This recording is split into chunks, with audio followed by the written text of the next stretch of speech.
Hello, hello. Welcome to Healthy Perspectives, a podcast that takes on current cultural and social issues through a clinical lens.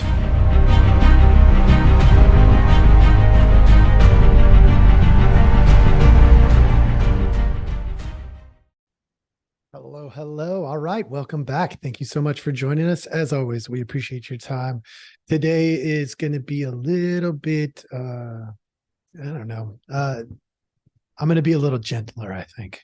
I told you we got to look at the positive stuff. I've done some recent things with solution focused or positive psychology and some of that stuff. But there's also, being positive doesn't mean we have to or should even ignore that there's tough things going on in the world. And I want to highlight there is supposedly now maybe up to 31 Americans that have been killed in Israel. We know it's well over 20. Apparently, the most recent thing I saw said 31. So between 29 and 31, it seems that we've had a jump in the last couple of days. But what I want to do is go through. I'm not going to post this today. I'm going to post it in a few days. But I'm recording it today because it's important that we do this stuff in our life. There's 29 Americans. Those are brothers and sisters of ours, uncles and aunts of ours, kids of ours. Now, why do I say that? Because we're tribal by nature, folks. We really are. And if you ignore that, you're a fool. That doesn't mean you have to hate another tribe, another group, another nation, another group of people. It doesn't mean you have to hate. But we absolutely have a responsibility to love and care for those that are in our tribe. If we don't do that, we're no different than the deer and the elk. We're no different than the bears. And you're not that. You're not a rodent climbing around in a field, folks. You are people. We are tribal. There are others on this planet that are more like us. You're talking about dogs. They run in packs. You're talking about horses. They run in packs. There are animals that are pack animals. The deer and the elk actually run in packs to a degree. The reason I'm telling you all this, folks, is because I want to remind you that, at least here in the United States, we're losing people because of what's going on with Israel and Hamas. This war is costing lives to people you and I may know. And people aren't really talking about that. And it kind of ticks me off because those are our people. They belong with us, to us. They are our people. And I want to highlight it. I've got up on my screen, I've got the names of some of them that we know. I'm going to read their names. I'm going to give them to you. If you're a prayer, pray. If you're not, just hear this reality that your people are hurting right now. Your people. I'm not talking about Israel hurting or Hamas hurting or Africa hurting or Ukraine hurting or Russia. Your people, part of your tribe, the people that we belong with and to, are hurting right now. Now, some of you are like, well, we stand with Israel or whatever. We stand with Hamas or whatever. I'm going to talk to you about Americans that have died. That's what I'm doing today. We can talk about Israel or Hamas. If you want to come on my show, you send me an email. I'll see what I can do. I'll get you on here. We'll let you talk too. First one, Hayim Katzman, 32 years old. 32 years old. He was living in Israel. His mother told us this story.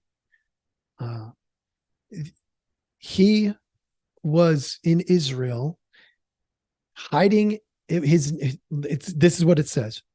She said, the mom, and he and a female neighbor somebody that was living next to him were hiding in a closet when they were found.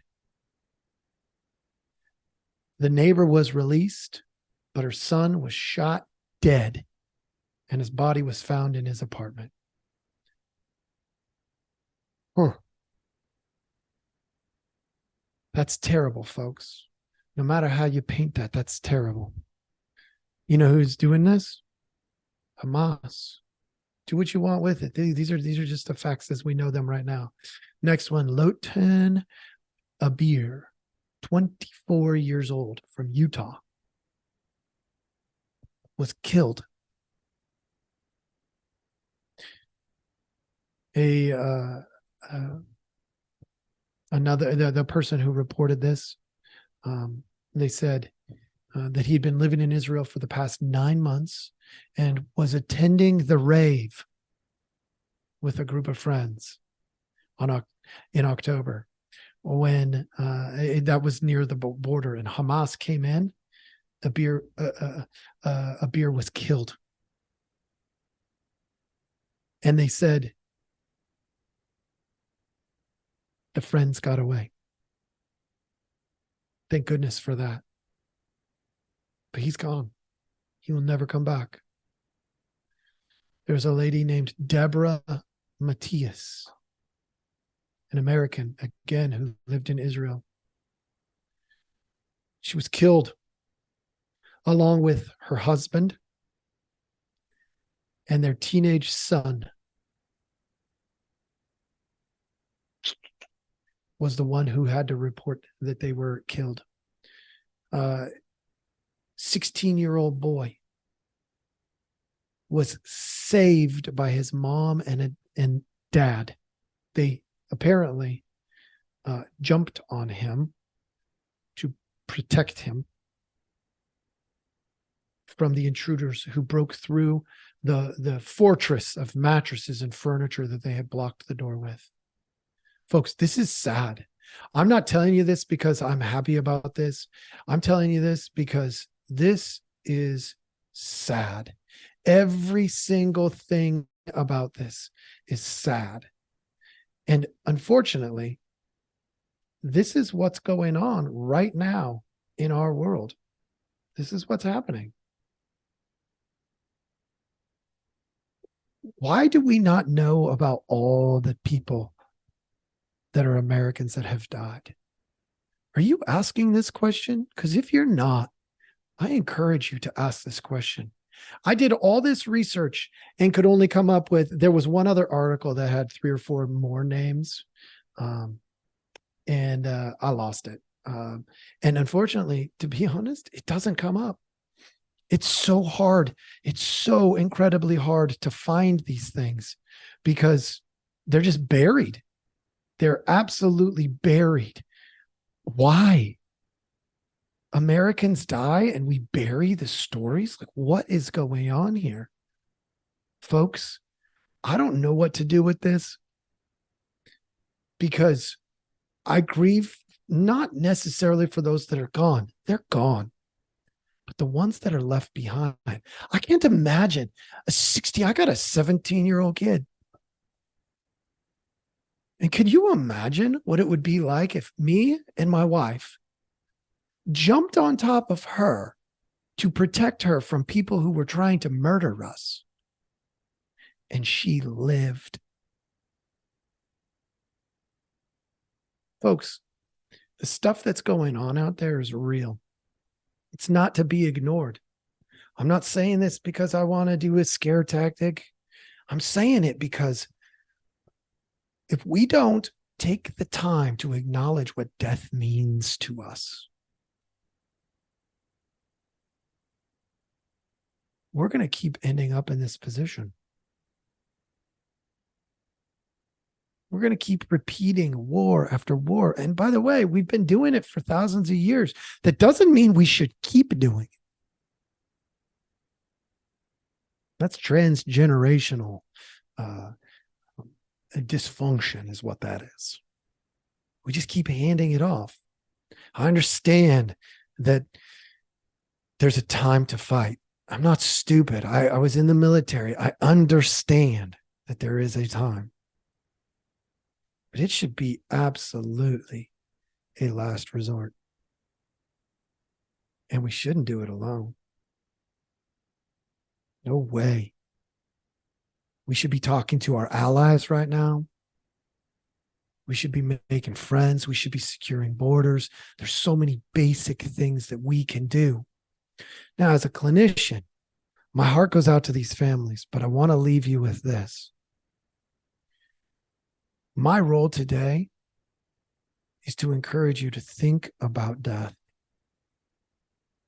What would happen if you died in the next 6 months? What pain and suffering is left behind for the people that are around you?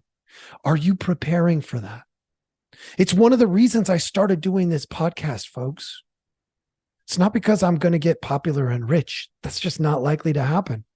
There's so many podcasts out there. Part of the reason I'm doing this is I've thought about, what if I'm not here in 6 months? My kids have my voice. My wife has my thoughts. People will know some of the things that I care about. They'll know that I did a 4-part series on love because it was that important. I did a 5-part series on family because it was that important. I talk about hard things because I don't want to be somebody who dodges hard things. What happens if you're not here in 6 months? Have you thought about what your end might be? Have you thought about, what if your wife or your kid is not here in 6 months? There are people right now in the middle of a conflict, in the middle of a war, and they're reconciling this stuff right now as we speak, folks. Don't wait until it's here. Do it sooner. You'll make better decisions. You really will. Understand that the end is coming, one way or another. I hope you live to 100 healthy years. Healthy. 100 in a healthy way. There's no guarantee, folks. These people that I just talked about today, they weren't thinking when they got up that they were going to lose their life. And neither was their family. But they're gone. They're not coming back. Make a good decision today. Take some time. Think about what the end might be like if you're not in it. If you lose somebody you love, and tell them something. Tell them something that matters today, just in case you don't have tomorrow. I wish you all the best. I really do. I want you to have a long life. You're like, you don't know me. I know, I don't. I might not. Maybe I do. Some of you I probably do. But that doesn't mean I don't care. And just because we find ourselves on the opposite side of an aisle or the opposite side of an ocean or the opposite side of a conflict doesn't mean I don't value your life. It doesn't mean I can't value your life. I can. I hope this has you thinking. I'm not sure what it's going to make you think about, but I just couldn't ignore it anymore, folks. I love you all, and I wish you the best.